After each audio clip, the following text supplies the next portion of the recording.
Call this meeting of the Sacramento Regional Sanitation District to order. Would the clerk please call the roll? Yes, good morning. Directors Ashby, Bruins, Frost, Here. Hira, Here. Harris, Here. Hume, Kennedy, Hi there. I'm Jeff Harris. Morin, Natoli, Here. Orozco, Here. Peters, here, Cerna, Here. Skoglin, Villegas, Here. Warren, and Director Carr. Here. You have a quorum. Thank you. Would you please stand and join me in the pledge to the flag?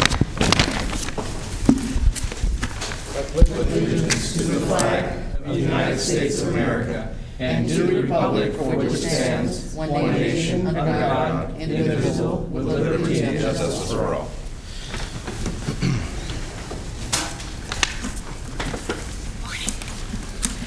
This meeting of the Sacramento Regional County Sanitation and Sacramento Area Sewer District is being broadcast live on Metro Cable 14, the Local Government Affairs channel on the Comcast Consolidated Communications and AT&T Universe cable systems. This meeting is closed captioned for our hearing impaired viewers and will webcast at www.sacmetrocable.tv. Today's meeting will replay on Sunday, February 12th at 6 p.m. In accordance with Government Code 54952.3, compensation for this meeting of these legislative bodies is required to be verbally disclosed. The amount of $100 will be paid for each member participating today as a member of the Sacramento Regional County Sanitation District, and the amount of $100 will be paid for each board member participating today as a member of Sacramento Area Sewer District. Compensation for Sacramento County supervisors and the City of Sacramento council members is paid to the county and city respectively to partially offset the cost of those governments. Compensation for the other board members is delivered to the individuals. Members of the audience wishing to address the board should fill out a speaker identification form located at the podium and hand it to the clerk. Please speak into the microphone when addressing the board and state your name for the record. And at this time, please silence the cell phones and all electronic devices. Thank you. Before we get to the consent calendar, I'd like to welcome back our district engineer. And I think I can speak for the entire board when I say we offer our deepest condolences on the loss of your mother, and but we welcome you back. Thank you, Chair and members of the board. I appreciated you allowing me to take the time off to be with my mother, which passed on January 9th after a short battle with leukemia. Let's call the first item. Acting as your Sacramento Regional County Sanitation District, you have your district consent matters. Your items 1 through 4 are in order. Any questions or comments on the consent? Yes. Yes, I'm sorry. Just on item number 3, if you could call that item real quickly, please. Item number 3 is your Sacramento Valley Conservancy to amend conservation easement on the regional sand buffer lands for the mitigation of eco-water impacts to Swainson's Hank foraging habitat. Yep, my question is, and I know it's touched on in the staff report, but I just want to get some reassurance. We put a lot of effort into planning for the Nicholas Ranch property and the work that will go on there in the future, and how that can certainly be a real connection with the broader community for not only the work that goes on in regional sand, but I think in environmental, agricultural, and so forth. I want to be clear that this in no way will, because it's very close. It includes the pasture that's now adjacent to the barns and so forth there, and I guess I assume it's consistent, but I want to be sure that for the things that we're talking about at Nicholas Ranch, including the restoration of the farmhouse and the dairy building and so forth, that we're not going to somehow regret that we put this easement so close to that area. The Bufferland staff has looked at it, and also the plans that we have for the next Nicholas Ranch, and determined that should not impede. Because you're encircling it now on 3 sides, and so I mean, if there's in the future, if there's any desire, you get some programming going with 4-H or FFA or other environmental groups, you basically have limited the ability to even put in a shade structure. I mean, those have, the requirements, and I guess I was curious as to why it had to, it comes right in front of it as well, right in front of the ranch house. Why that area when you got a whole lot of area out there? That's where it's contiguous to the existing easement. If you looked at the yellow shaded, and don't see Brian Young here, but I certainly, if this is something that we could... Could you put it over for 2 weeks, and we could just at least, again, because the blue line comes right to the edge of the barn. And again, I know this is a graphic. It's a graphic is in a much smaller scale. Again, those things were looked at by Brian Young and the program staff to see that whether it would impact or not, and their assessment is no, it should not have any impacts on what we plan to do. Also, in terms of the 4-H and the activities, we're looking at some land to use for essentially a demonstration land for the biosolids and also water recycling, so that you have agriculture in that area, but not necessarily contiguous. It's more across into the site of it. So we're right. Could we hold this item over for 2 weeks? Sure, we can. And again, I don't want to take a lot of time this morning, but I'd like to... No, we can hold on to that. Spend a little time, and again, maybe everyone else is comfortable with it. Again, I'm not uncomfortable with the easement. It's just that when I look at this, U-shaped, it encircles the property, and again, recognizing staff had looked at it, it raises my eyebrows a little bit on this. So if we could hold this item over for 2 weeks, it'd be great. So we'll bring it back on 22nd. Okay, great, thanks. Thank you, Mr. Chair. Is that a motion to? Yeah, I move to continue item 3 on the consent calendar till the next meeting if we Been could. moved and seconded that item number 3 on the consent calendar be held over into the next meeting. Any further discussion? All in favor, please say aye. Aye. Aye. Those opposed, no.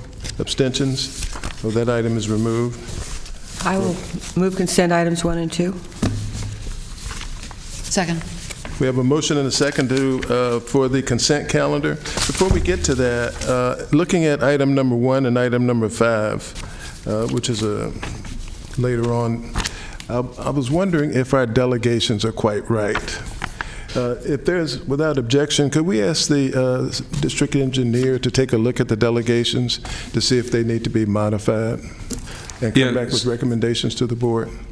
What will, I think what you're referring to, Chair, is whether the current delegations to the district engineer are set at the appropriate level so that some items may not necessarily have to come in front of your board for approval. I think that's what you're asking us to look at. Those delegated authorities were reviewed and approved by your board last year. They were approved before, but amended last year.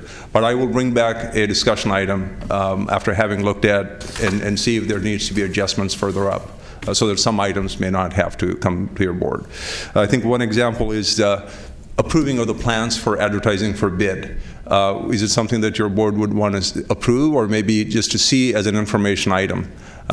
So those kinds of things that we can have the discussion on. Exactly. You said that much better than I did. No, I wasn't quite reading your mind, but since you and I had the discussion yesterday, I wanted to make sure that that's what. That's exactly it. So, seeing no objection to that, we have a motion and a second on the consent calendar. All in favor, please say aye. Aye. Those opposed, no. Abstentions?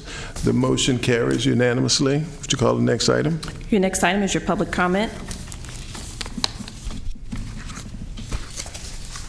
I have no speaker slips. Is there anyone here from the public to speak on items not on the agenda or on the agenda for that matter? Seeing none, let's move to the next item.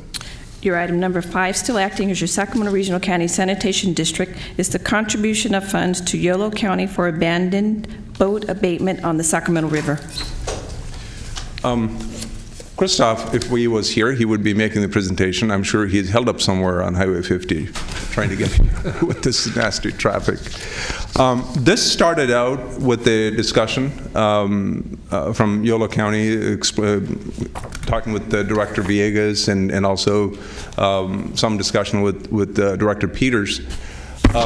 What we're trying to do is, Regional Sand's goal is to preserve and protect the water quality of the river, because we dependent on the river to be in a better position for us to continue to discharge our water into the river. And as a matter of fact, the $2 billion upgrade is just for that, to improve the quality of the water in the river. Whether we agree or disagree whether the right treatment is there or not, that's kind of secondary issue. So when we had the issue of the abandoned boats in the river, the state did have some funding to support the programs, and Yolo County had a program where it sort of exhausted its funding for the program. So the question to us is it something that Regional Sand can, on a small scale, support? How does it fit with our goals? I think you will see in the strategic plan, protecting and preserving the water quality of the river on a holistic basis is fully within the goals of our plan that your board has seen last year. And the question is this only through the Yolo County, or could it be done on this side? And we're working with the Sacramento side of the folks. I think there's some ideas that I'm exploring.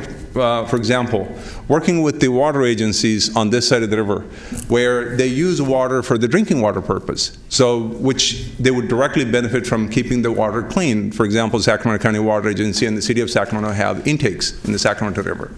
So is there a possibility where the Regional Sand can partner with those two agencies to support some kind of program where the boats are on this side of the river? So we would come back with a proposal based on the discussions that I'm having with those folks. But initially, this is more of a pilot to help support the boat removal program and ultimately to improve the river water quality and also realize the goals of the Regional Sand. Now, the funding for this program comes from the non-rate, non-fee revenue funding.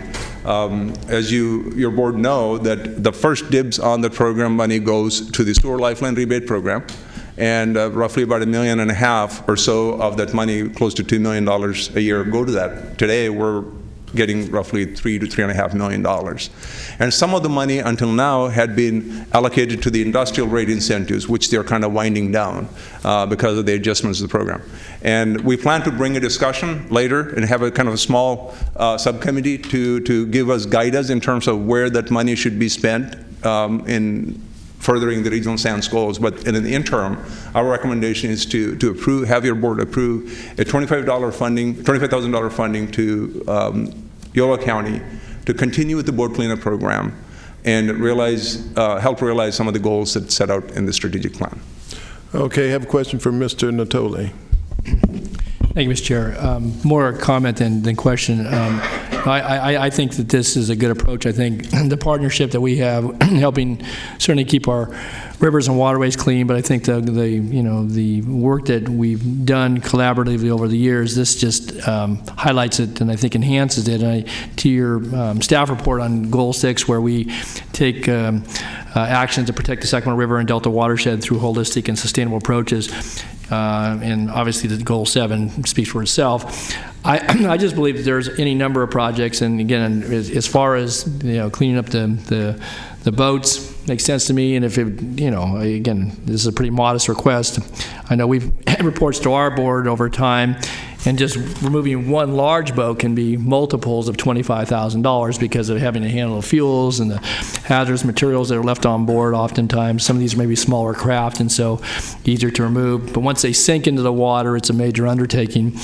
But I think there are other things, too, to clean our waterways, and there's probably other ideas here at the dais about that. And I guess I would say that getting a committee together quickly, particularly with the high water, and I think maybe there's some things both in the tributaries that feed into the Sacramento River, but certainly this use and a combination of others that help litter, trash, debris, particularly man-made stuff that has a toxicity to it. I think that we're well positioned, and this is good use of the money. So I'm supportive, and if more money along these lines, to me, makes good sense. I think it's a wise investment, and it again really puts an exclamation point on the statement that we're protecting water quality and the water supply here in the region. Thanks. Thank you. Mr. Cerna. Thank you, Chair. So I'm glad Mr. Natoli said what he said, because I'm certainly supportive of what's in front of us today, and I appreciate the efforts of Director Villegas to get us to this point today to make a decision about appropriating resources to complete a mission of this district to clean the waterways that we actually serve. But I would agree wholeheartedly with Director Natoli that there are a host of other ways we can and should be exploring how best to satisfy that mission. And I will give you one very specific idea that I will be requesting a meeting to talk further about. and that is along the American River tributary and Parkway, there is an extraordinary amount of refuse and toxics and all kinds of nasties associated with illegal camping that goes on in our parkway, not just in the lower reach, but along its full extent. And you have a few directors here that actually represent those stretches. So what I would like to have come back before this board in the not too distant future is a reasonable request similar to this, and after it's fully vetted, I think based on one-on-one conversations, Prabhakar, with you in my office, perhaps Director Peters might want to join that conversation. But I think there's an opportunity here to, for instance, look at how we might work with the American River Parkway Foundation. They have an infrastructure in place to regularly clean the parkway. There's no need necessarily to reinvent the wheel here, but we might look at working with the foundation. We might look at working with our sheriff work crews that go out on a regular basis along our parkway to help keep it as clean as possible. But I think there's a real opportunity, and I'm very glad that this inspired some conversation about other avenues we might explore to complete the mission of cleaning our tributaries and in this case the floodplain that, as we see today, the river is so high it's washing all of that downstream. So I look forward to having that conversation with you, and I'm as focused as I am on this because of the history of representing the lower reach and knowing firsthand just how badly it needs the attention. And this is yet another way we can pay attention and assign some resources to keep it clean. I certainly appreciate your comments and look forward to having the discussion with both of you at your offices. Just I wanted to note as a background that we do fund a little bit of it, but I think I agree with you that we need to look at it holistically to see what needs to be done and what are the other partners that are available to help us with this. Certainly, as I was mentioning on both sides of things, there is a nexus for other entities perhaps to participate along with us. And I think it's important to build those relationships. And I had some initial discussions, and there's some thoughts going on in the minds of folks that why not? Because that affects our quality of water. So there's certainly an avenue that can be pursued. Thank you. Thank you. Mr. Harris. Thank you, Chair. I'd like to thank Director Cerna for bringing up this topic. It's absolutely vital when we talk about water quality along all of our streams and tributaries, our rivers. Speaking about partners, RD1000 has already approached me about wanting to contribute to this very difficult issue. Also, the American River Flood Control. So those are two valuable partners we can talk with right away. I would love to be part of that conversation, Director Cerna. It obviously affects District 3 because we've got the American River Parkway bisecting my district and also the North Stream tributaries. I can tell you this, that our impact team removed over 100 cubic yards of debris just on Steelhead Creek and couldn't make it to Arcade Creek before the rains came. And we figured that we had removed about a third of the garbage that were created by homeless individuals in those tributaries. And that means a couple hundred cubic yards just floated down the river into the Sacramento River and is going to float out to sea. This is an immense problem. It has a lot to do with illegal drugs, so there are many, many syringes and paraphernalia from that, fecal matter, all things that directly affect water quality to a very high degree. So it's a big problem, and if we can develop a partnership here, it would be extremely valuable. So again, Director Cerna, thank you for bringing this up. Ms. Peters.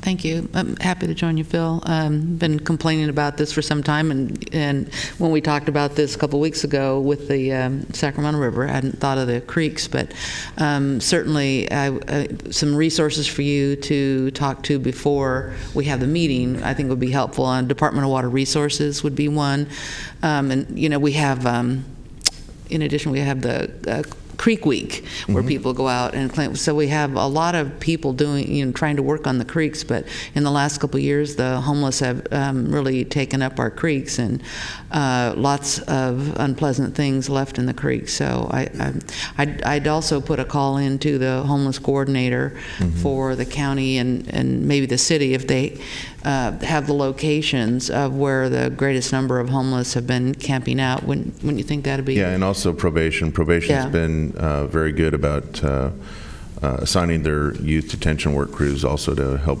on occasion clean the parkways. Not that you have to get it all done before we get together on this, but just wanted to throw out a couple of additional resources there. Actually, next Realizing week, also that you only have so much budget for this, but if we can coordinate it, we can make a bigger impact. And I think also with the city's resources, as Director Harris mentioned, then they've got an infrastructure around impact teams. So I think there's a real opportunity to have whatever we decide we're going to do here through Regional SAN complement what you hear a number of agencies are already intending to do. Yeah. Definitely. What Well, I about mean, if you SAFCA? Yeah. Probably that's another resource SAFCA. too. If you have any resources additional, please send me an email I will. I'll that I could pursue. And also on the Creek Week, we fund, SASD funds Creek Week support. And then and I start, next week is NAV's directors meeting, so I will bring it up there so additional directors can weigh in. Don mentioned some of the park districts clean up the creeks.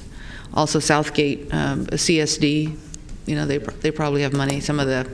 But I also want to echo Director Harris's suggestion too that we work with Reclamation District 1000. They have an enormous problem. Certainly, we have partnered with RD 1000 on other issues because we built our pipelines next to them, and we have a relationship. Okay. So we just need to. All right. So the district engineer has requested that if anyone has suggestions on who to collaborate with, would they send him a email? Mr. Guerra. Thank you. Thank you, Mr. Chair. Again, thank you, Board Directors Cerna, for that recommendation. I also would like to be part of that conversation. Both my council district overlaps with both Supervisor Board Member Peters and Cerna on both sides of the river, and definitely between the areas of Howe Avenue and Watt Avenue, we see the accumulation because of the shelter space or the sheltered area for the homeless, and I think that's a prudent time to start working on this. So glad to support your efforts, and please include me in those conversations. Sure, definitely. Thank you. Mr. Villegas. Great. Thank you, Mr. Chair, for the opportunity, and thank you to the board and staff for putting together the recommendation. I think actually the funding piece, and many of us have spent a lot of time along our waterways and the Great Water cleanup days later this summer. The funding piece is actually a very small piece relative to the work that's needed given what's happening to our source of drinking water for many of us here in the region. There are a lot of things happening along our waterways, as referenced earlier, and much of it can be addressed in part by coordinating across the river, the cities and the counties, because of so many activities happening along our waterways, folks that are camping, folks that are mooring boats that are non-operable, and they're dumping things into the water that go directly into our drinking water. And in the absence of some coordinated regulatory enforcement, folks just move from one side of the river to the other, and they're very crafty at how they do it and when they do it. And it's happening more and more, as you know, because of the cost of housing. And so when you actually go on the waterways along the rivers, you're finding a lot of folks very creatively finding a way to sort of dwell on our waterways and dumping stuff in there that none of us really want to know. So, but the removal of those boats is just one component. So there's a coordinated effort, and I really do think the regional SAN is perfectly positioned to sort of seed this effort, and I think this is kind of the first step in coordinating that effort, because I think as a regional body, we have the ability to sort of, as I said, kind of seed the effort. So I think this is a great start. I appreciate Director Natoli's effort to maybe consider increasing if need be, given after the runoff, if we determine that there are actually more boats in the water than we thought there were, we may need a coordinated effort. But I know YOLO is interested in coordinating that effort because we have an ongoing effort given the amount of waterways along the county border. So the thing is, it's definitely a good start. So thank you. Okay. I'm hearing a clear consensus from this board that we should look upstream. Did we have a motion on this yet? No. Oh. You move? Second. We have a motion and a second. All in favor say aye. Aye. Those opposed, no. Abstentions? The motion carries unanimously. Mr. Chair, I would anticipate too that if the work goes on and run out of money, that certainly for this request and other things we talked about, that Mr. Villegas could bring back to us with an additional supplemental request to supplement their efforts. So, thanks. Without objection. Let's call the next item.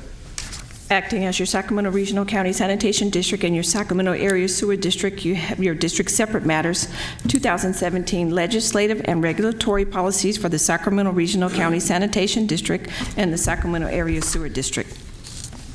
We have Terry Mitchell here to answer questions, perhaps highlight the minor changes that we're making to the policy document. If you have no questions, if you're okay with it, we can skip the presentation part. I'm good with that. Any And questions? I see nodding towards skipping, so Nice to Terry, see you, you'd like Terry. out? Thanks for coming out. For the Thanks short for coming report. out in the rain. Just need a motion to approve, and So moved.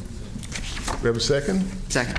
It's been moved and seconded. All in favor say aye. Aye. Those opposed, no. Abstentions? The motion carries unanimously. Let's call the next item. Still acting as your Sacramento Regional County Sanitation District and your Sacramento Area Sewer District, your district separate matters, you have advisory committee recommendations, construction specifications review.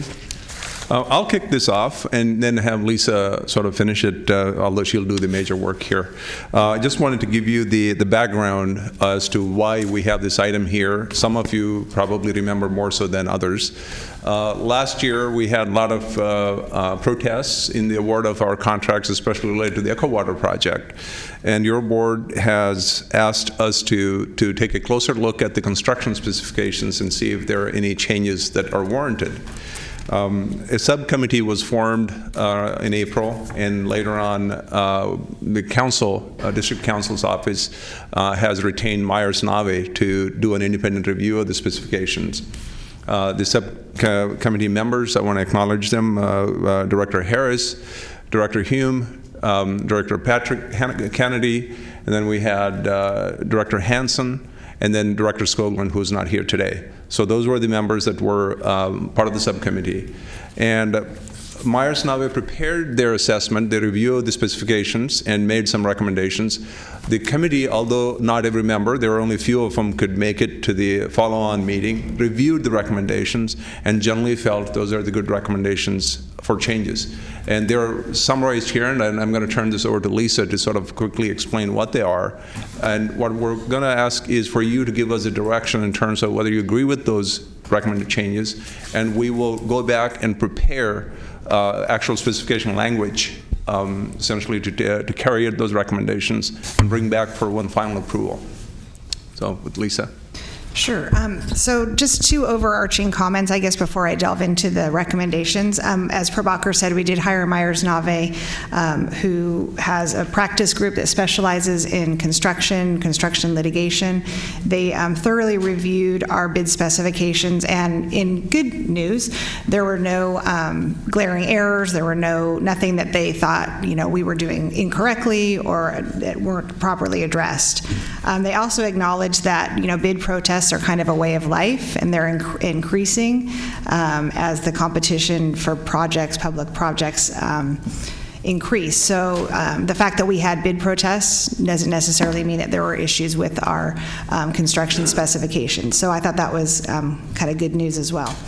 They did actually make 7 recommendations, and if you have my memorandum dated January 15th, 2017, that details sort of what their recommendations are, and the advisory committee actually is recommending that we adopt 5 of those 7 recommendations. And just for the folks that haven't had a chance to study the memo in depth. Basically, the 5 recommendations are that we should include a protest fee in our bid documents.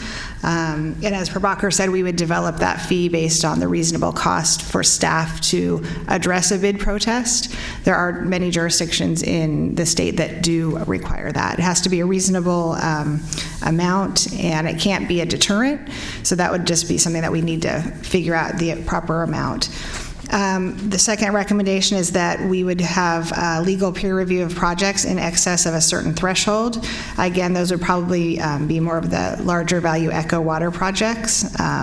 So in coordination with district council, we would have an independent review, sort of like we did for this project, to make sure that any ambiguities are resolved, or that the specifications are up to the current tracking existing law. The issue that we faced on the BNR project, the issue of potential collusion between bidders, Myers-Nave memorandum that's also attached in your packets, went into a very detailed explanation of that construction industry and how it's changing, how it's consolidating, especially on projects that require a large bidding and bonding capacity, like the $100 to $500 million projects.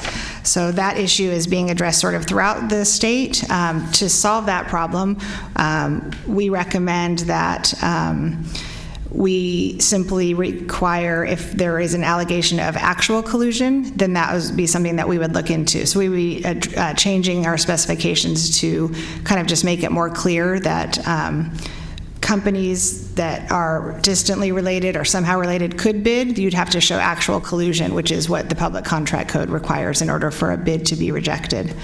The other recommendation is that we would require a cone of silence during the bidding process. That would significantly reduce and eliminate, hopefully, the issues that we've faced on the past few bid protests, where competing bidders are trying to schedule meetings with the board members and staff to sort of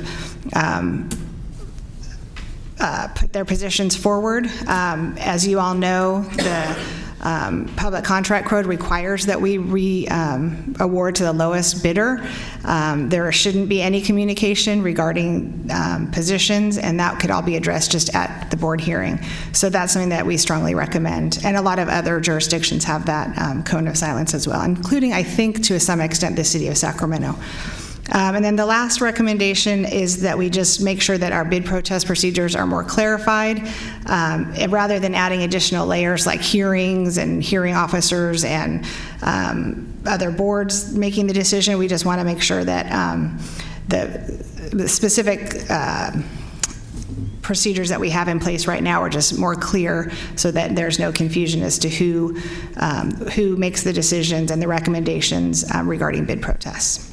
So those are the 5 recommendations that we would be bringing back if this board approves them. Again, we would have to have a little more detail, but those are the overall kind of ideas that we have. All right, thank you. Have a question for Mr. Harris or a comment? Thank you, Chair. First, I'd like to thank the board for allowing me to participate in these discussions. I think that they were very productive.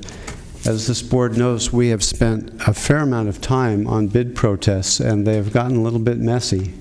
And in fact, we sort of were a de facto adjudication board on a couple of these processes, and I felt, certainly as a contractor, that this whole process could be dealt with in a much more efficient way.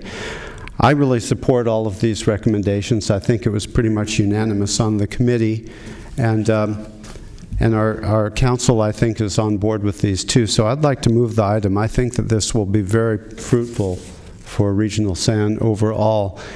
And more importantly, I think we strike a nice balance to gain enough competition with bidders and not get stuck in the whole collusion discussion again, because that was very difficult to move through. I definitely support the cone of silence idea. Getting lobbied by various contractors on these very high dollar projects, I don't think is a productive way to move forward. So I would like to move the item. All right, thank you. We have a motion on the floor. Did I hear a second? Second. And a second. Ms. Bruins. Yes. Well, I'd like to thank the committee for all the work you put into this. I think the outcome is wonderful. I think it really will tighten up our bidding documents and minimize difficulties going forward. I do have one question, and that is under recommendation 2, where it speaks to peer review at a certain threshold level. Do we have any idea what we think that level would be? This is more on the tens of millions of dollars. It's more geared towards the Echo Water project type things. Okay. I would probably put it maybe $25 million threshold kind of thing. Okay, so that's initially. Again, it's just something that's coming to my mind. Okay. So that's yet to be determined and will be included in the document that we eventually vote on. Well, just to kind of give you a little bit more comfort there, it's not as if that we're not looking at the specs. We're constantly looking at the front-end specs and if there are changes that need to be made. This is an extra review. We have County Construction Management Inspection Division who does some of the construction inspection work for us, for the district. They're looking at them too. So they're learning from what they're seeing in the other projects and bringing recommendations to the board. So those changes are continuing to be happening. This is an extra layer of review on a larger projects, larger dollar projects. So the one that's coming up next year is probably the first one that could fall into that realm, which is the filtration project, probably close to a $500 million project again. Okay, thank you. Mr. Natoli. Yeah, I would first would thank the committee for its work. I do have a question, though, and this kind of harkens back to the hours we devoted to the bid protests and the hearings in these chambers. And I guess I want to ask if Lisa or Prabhakar, or maybe even some committee members, I understand the cone of silence, and I guess it could be portrayed as lobbying, but I will just say that the information that was forthcoming, granted it may have been on behalf of one of the either protesters or bidders, there were some serious allegations that related to, and you could say collusion or market manipulation and interest in holdings. And recalling this conversation that we had, district staff had gotten some information, but it wasn't nearly as thorough as we had once we got to this dais and all the information that was presented, obviously by competing legal firms and so forth.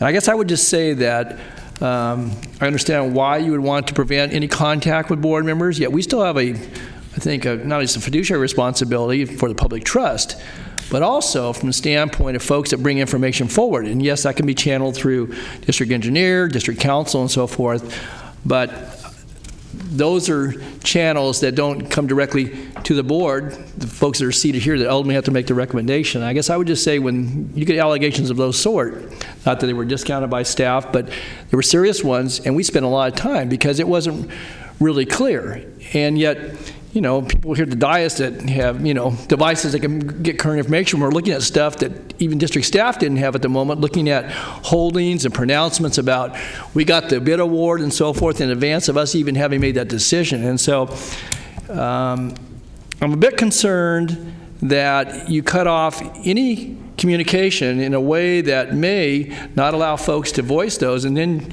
you show up on the day of the hearing, and then boom. Yeah, and so, again, maybe there's a little more of a balance there. Yeah, I think, not going back to the BNR project and what allegations were made and whether they were serious or not, but I think that the point here is not that the information would not be shared. It's just that there's a conduit for sharing it, so that each individual board member who decided to meet with one side or the other or both or neither wouldn't be put in the position that they are being asked to do that. All of the information that was received, as an example, from the BNR hearing would be received still.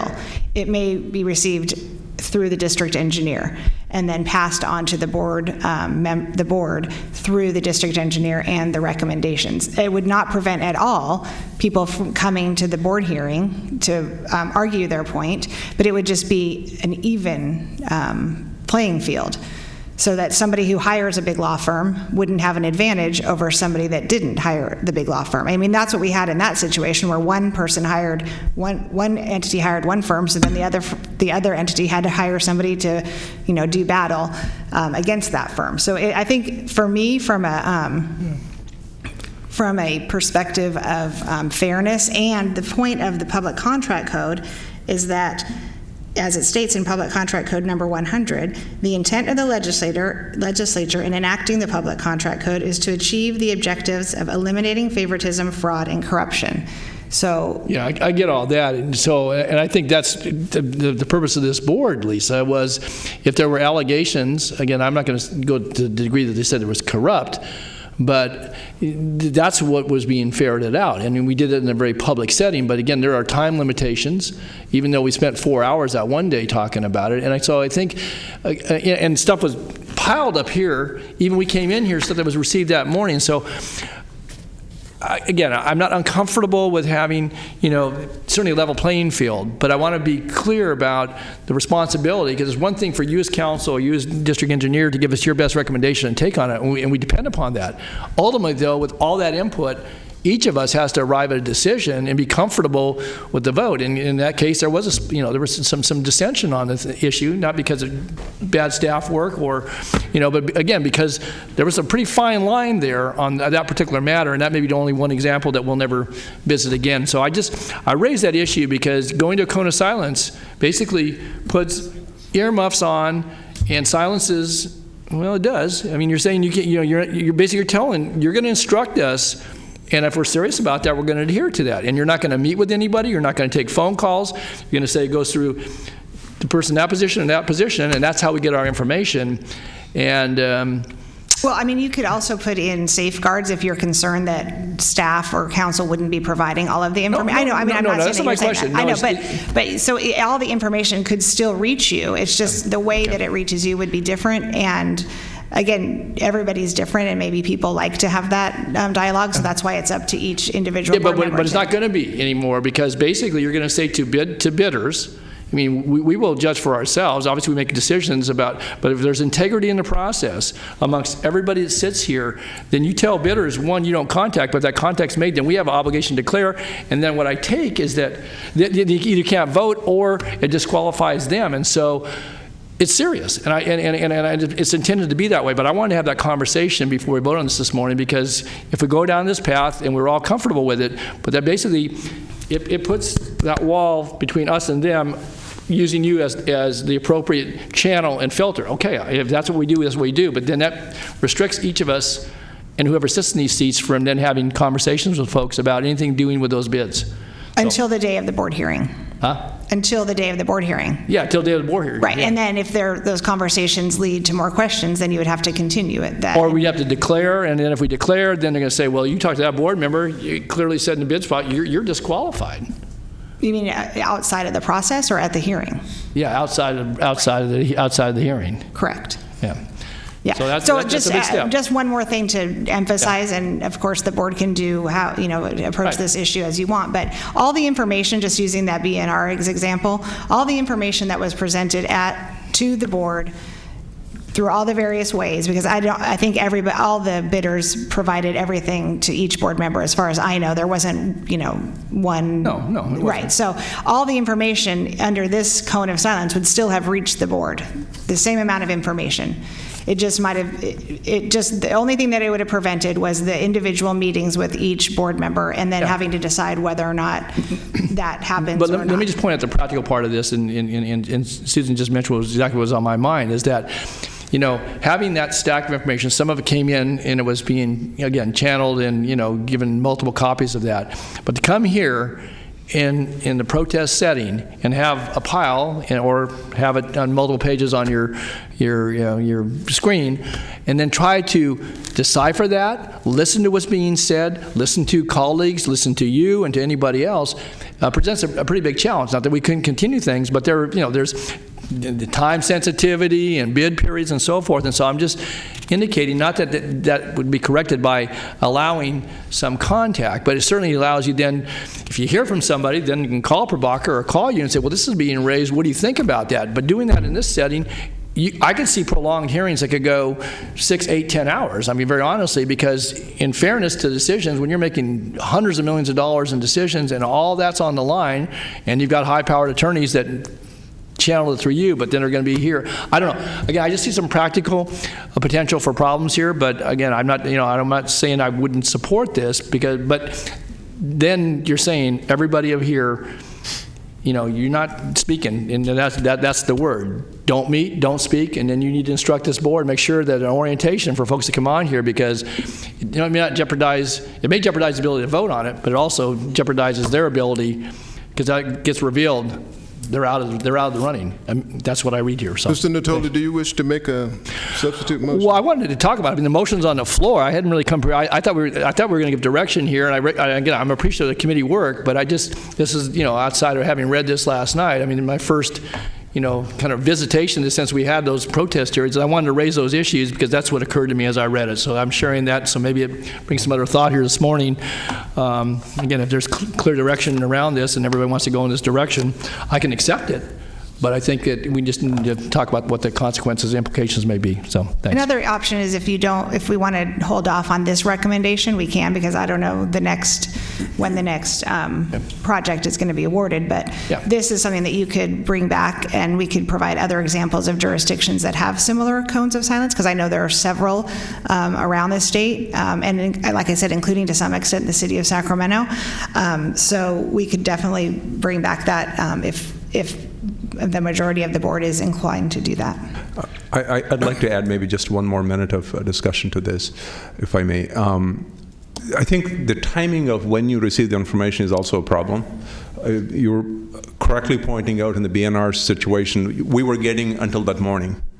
One of the things we could look at is to say there's a cutoff that's well in advance of the board meeting. So all of the information is presented to you and you have enough time to read the material that's been submitted to you, including the staff's recommendation and so forth. Then if you have sufficient time, then you have read and then be prepared to ask questions of both sides. Presumably both attorneys will come in and you can ask those questions and you make those decisions then. And if you feel like that needs to be continued on, you can make that. I think what Lisa was trying to say is when people are meeting with you individually, they may not say the same thing to each one of you in private. So when you are forcing them to say that in front, everybody's hearing the same thing. I mean, that's essentially the underlying thing that we're trying to accomplish. Timing of when you get the material, we can solve that problem. Separate from the cone of silence by asking all the protest information to be filed by a certain deadline well in advance of the board meeting, and so nothing would be submitted at that point, and then everything would be given to you. Ms. Peters. Yes, thank you. I feel like Don that this is a very impractical portion of it. I appreciate the committee took the time to go through all the suggestions from Myers-Nave, but the idea that contractors cannot speak to board members, it's forcing their conversation to go through a staff member. They're going to be nervous about complaining that they might get blocked out of potential other contracts. I think there needs to be a separate outlet there. There might be some cultural differences here. I would be interested in knowing if there are other jurisdictions that have this and how they use it and what the rules are.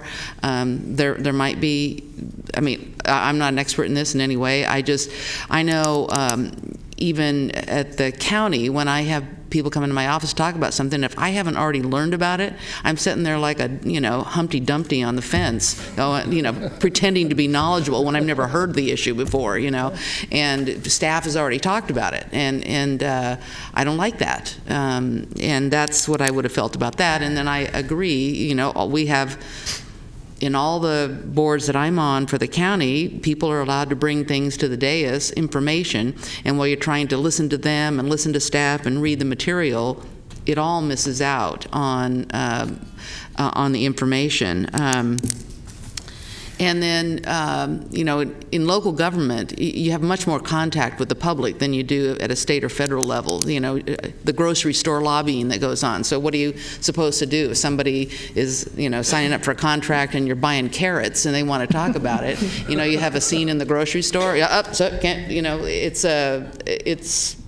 I think that's going to be very difficult to do and impractical, and because there always will be somebody who wants to push the limits on that. So I would really have to see what other jurisdictions do and how the rules lay out. So I would. This number 4, that section of it, I just don't agree with without more information that convinces me it's appropriate. Again, the action that you will be taking today will still have to bring everything back to you for you to approve. This is not a final action Well, today. we're giving information. So we will bring back the additional discussion on that. I would expect that. Yeah. Mr. Hume. Thank you, Chair. I appreciate the comments from the other directors. I also appreciate the opportunity to serve on this subcommittee, although I couldn't make the December meeting.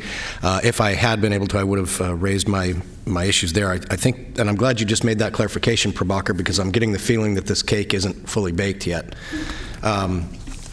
Carrots, cake, I don't know. With respect to item 4, Director Natoli and Director Peters raised some very valid concerns that I hadn't even considered, because I was focused on recommendation number 3, which was sort of the impetus behind having this subcommittee and having the discussions. I think that the recommendation from staff doesn't address the issue that we received in these chambers, nor does it address Myers-Nave's recommendations.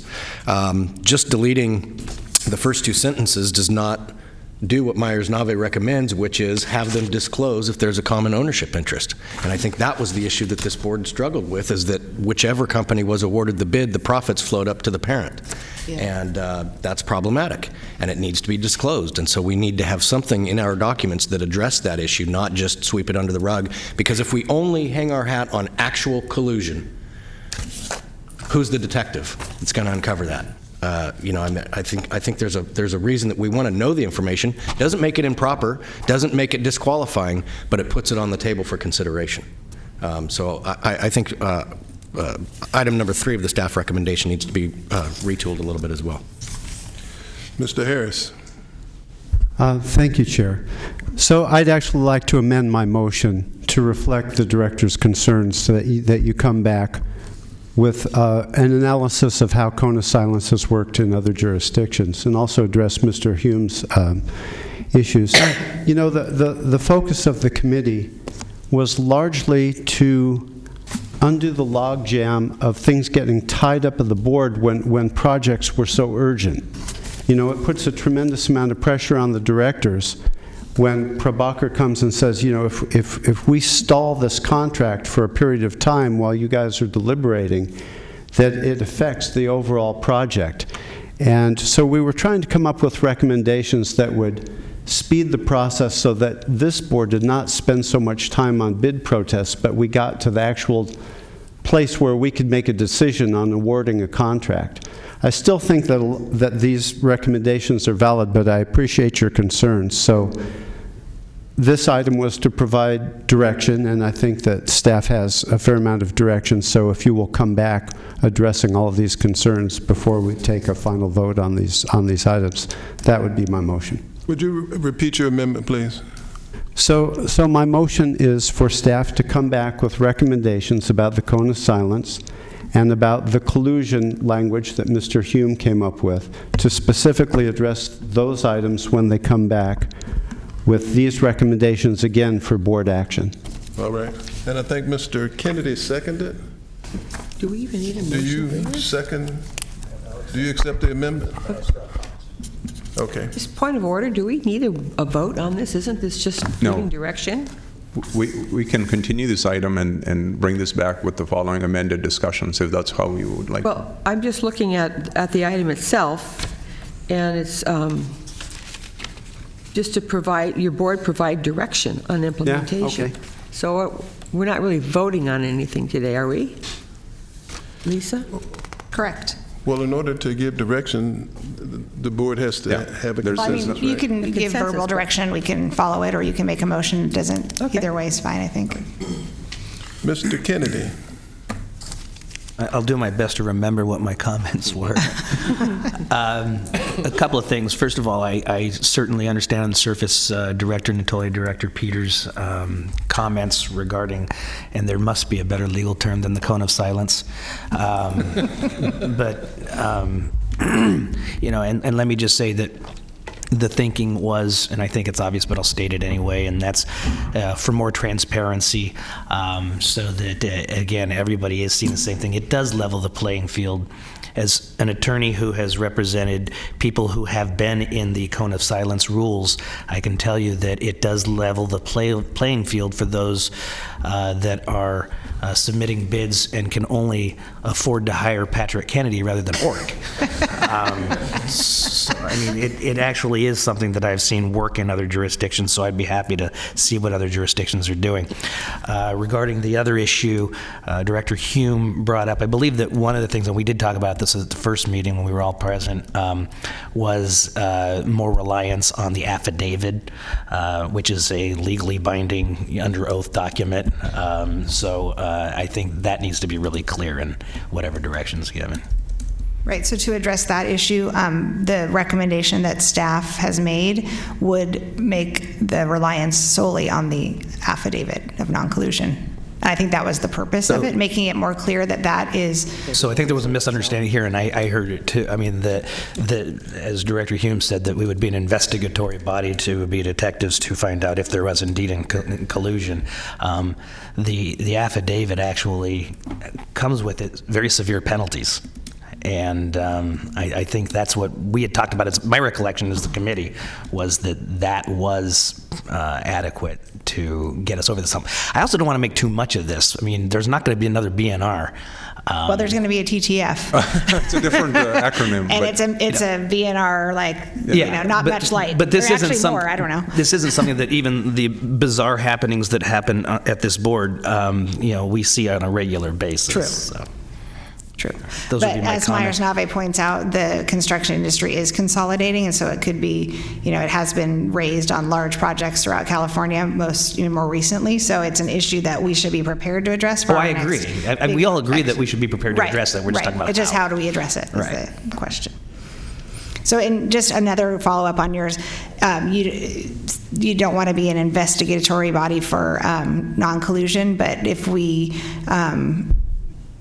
have the recommendation that Myers-Nave made in their memo, will become, again, an investigatory body regarding business entities.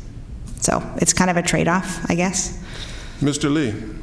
Thank you, Mr. Chair. I want to thank the committee for working so hard on this. This is a follow-up question, perhaps, to our Madam Attorney. Is there any free speech issue in regards to recommendation number 4?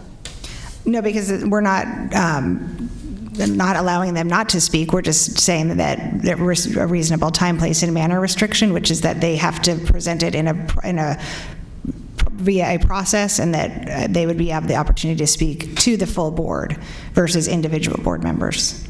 Okay, thank you. Mr. Hume?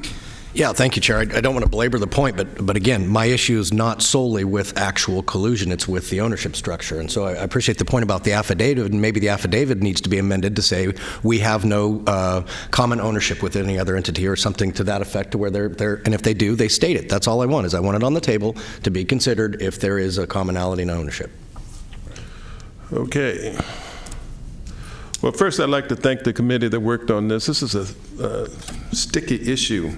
Mr. Harris, Mr. Kennedy, Dan Scopeland, Patrick Hume, and Steve Hansen, who labored to try to get the wording right. And we have a motion now and a second that we give staff direction to develop the issues that have been identified both in what they're submitting as well as Mr. Harris's considerations of Mr. Natoli's arguments as well as Mr. Hume's arguments. So I think we have the direction. Any other questions, issues? All in favor say aye. Aye. Those opposed, no. Abstentions? The motion carries. Would you call the next item? Your next item is your miscellaneous director and district engineer matters. Any discussion? I have none.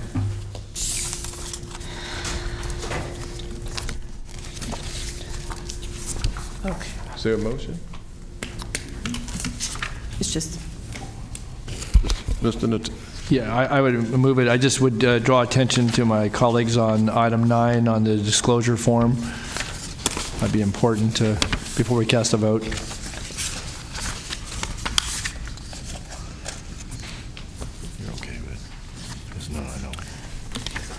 so your next item will be acting as the Sacramento Area Sewer District, your district consent matters 9 and 10. Yeah, Mr. Chair, Yes. I need to recuse myself from item 9. Supervisor Frost? Ms. Peters recuses herself from item 9. Yeah, Sue, you may want to take a look at that. Yeah. It's actually one day to the year or so, yeah. Yeah, you're right, Did you make a motion? Yeah, well, yeah, I'm going to move. I called attention. I didn't make a motion. I just wanted to alert my fellow directors, so. Okay. So, but I would move the item, so, once people are able And to. then just second, Ms. Bruins? Yes, second.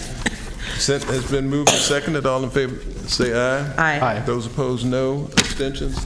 The motion carries. And note the recusals, too. I have Peters and Frost. Yes. Yes. That concludes your meeting. Yes, Peters and Frost. Next item? That's it. Any There's director item with- 10 that needs to be approved. Item 9 was the What was First on the Amendment, which consent? needed the recusals. But item 10 is an amendment to the contract, which needed a motion and approval. I'll move item 10. Second. Been moved and seconded. Any further discussions? All in favor say aye. Aye. Those opposed, no. Abstentions? The motion carries unanimously. Don't go anywhere. You're adjourned. Your last items are just your communications received and filed. Do we need any other motions? No, there's no motion needed. Any questions on communications filed and received? Seeing none, any directors with further comments? Seeing none, anyone from the public here to address items on the agenda or not on the agenda? Seeing none, this meeting's adjourned.